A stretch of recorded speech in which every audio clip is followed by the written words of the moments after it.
خجیدا دی وی چې د علماء ډېر تعداد راغلی دی او هغوی د احادیثو مبارکو اجازت غواړي.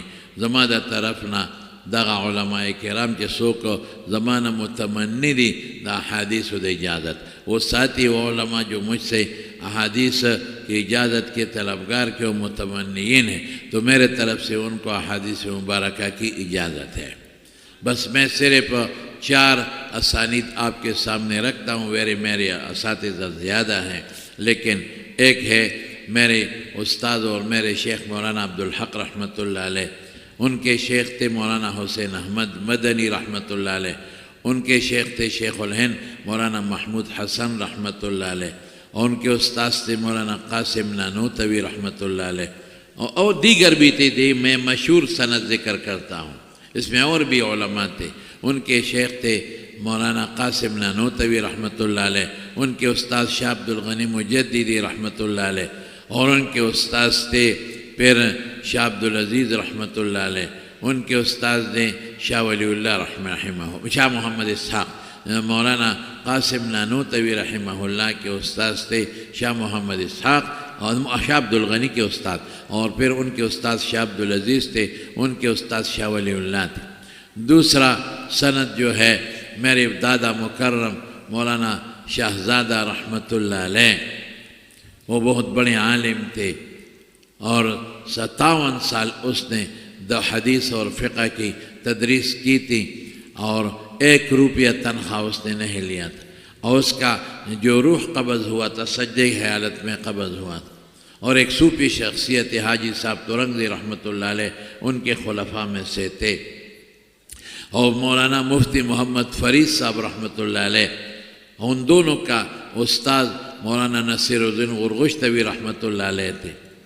وہ بہت بڑے عالم بھی تھی، صوفی بزرگ بھی تھے. ایک تو علماء کے لیے ایک بات میں بیان کرتا ہوں. مولانا نصیر غرغشتوی رحمہ اللہ کا ایک خاص شاگرد تھا مولانا سربلند خان. وہ آدمی تھا کہ رسول اللہ صلی اللہ علیہ وسلم کے ساتھ خواب میں بہت زیادہ ملاقاتیں کر رہے زیادہ. مجھے بتایا کہ میں نے غرغشتوی رحمہ اللہ کی بہت بڑی خدمت کی ہے. تو فرماتے تھے کہ مجھے آپ شیخ نہ کہ مولانا بھی نہ کہے، مولوی کہے. ہم کہتے تھے مولوی نصیر الدین.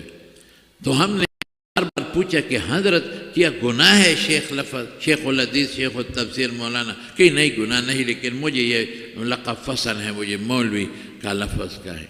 تو پھر جب میں نے آخر بار اس سے پوچھا کہ حضرت یہ راستہ مجھے بتاؤ، تو مولانا نصیر الدین غرغشتوی رحمہ اللہ نے فرمایا کہ میری رسول اللہ صلی اللہ علیہ وسلم کے ساتھ ہزاروں بار ملاقات ہوئی ہے جی، سینکڑوں بھی نہیں، ہزاروں بار خواب میں. اور جب بھی ان کی ملاقات میرے ساتھ ہوئی ہے تو مجھے مولوی لفظ سے وہ پکارتے تھے. مولوی نصیر الدین، مولوی نصیر، ایسی شخصیت تھے وہ.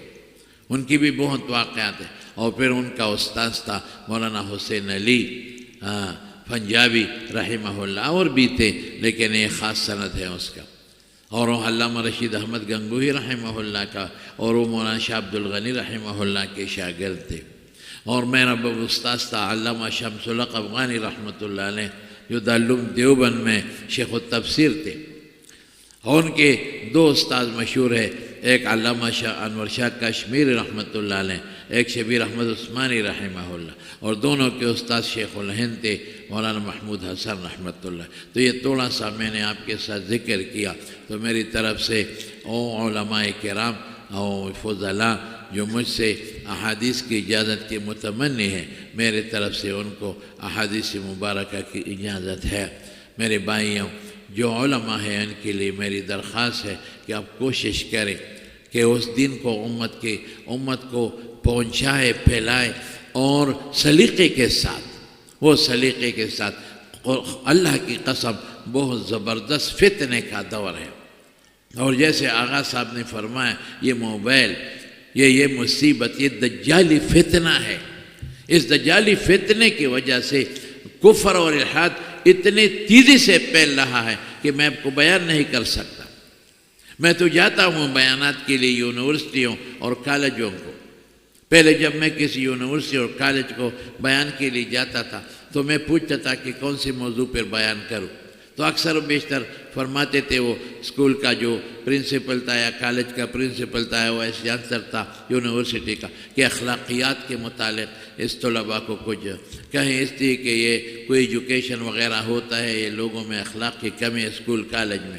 ابھی جب جاتا ہوں خود کہتے ہیں کہ مولانا صاحب رد دھات پر بیان کر، رد الحاد اور رد قادیانیت پر بیان کرو، اس لیے کہ ہمیں پتہ ہے کہ نصف سے زیادہ طلباء یہ ملحدین بن چکے ہیں،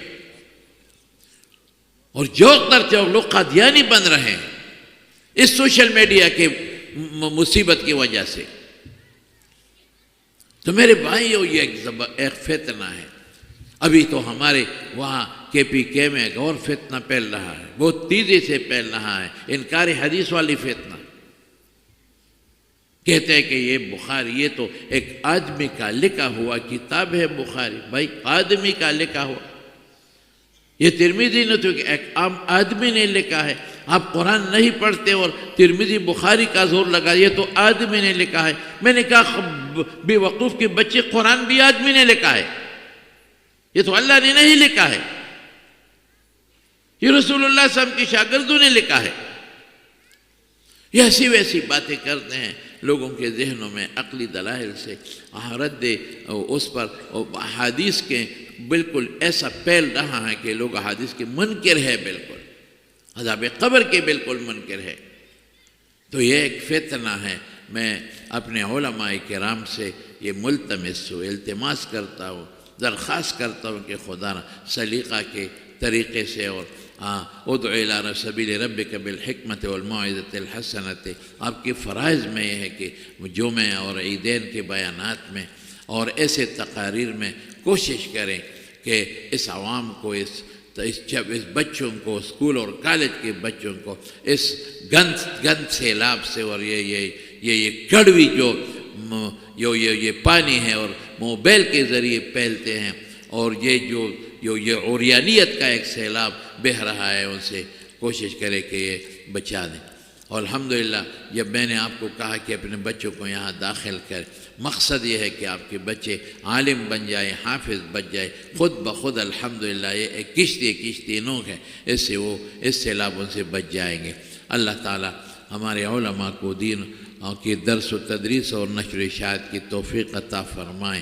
آپ سب جو ساتھی یہاں آئے ہیں، اللہ آپ کو دین و دنیا کی بلائی نصیب فرمائیں، آپ کے بچوں میں اللہ عالم پیدا فرمائیں، اور اللہ تعالیٰ اگر کوئی بیمار ہیں آپ میں اور گھر بار جتنے بھی ہیں، اللہ شفائے کاملہ عاجلہ نصیب فرمائیں۔ وآخر دعوانا ان الحمدللہ رب العالمین۔